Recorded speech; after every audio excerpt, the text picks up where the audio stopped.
Eu acho que eu comprei 2 tickets de cerveja, tomei uma inteira. Hã?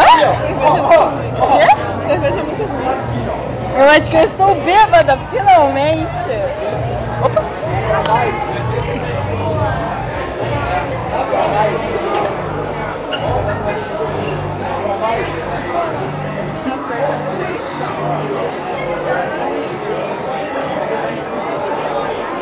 E aí, o que vocês estão achando daqui? Tá vendo, ó? Repara. Olha só.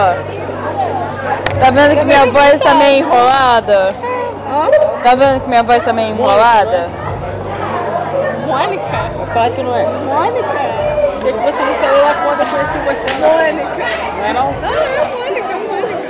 Me liga. Não, mas tá bem longe de Mônica.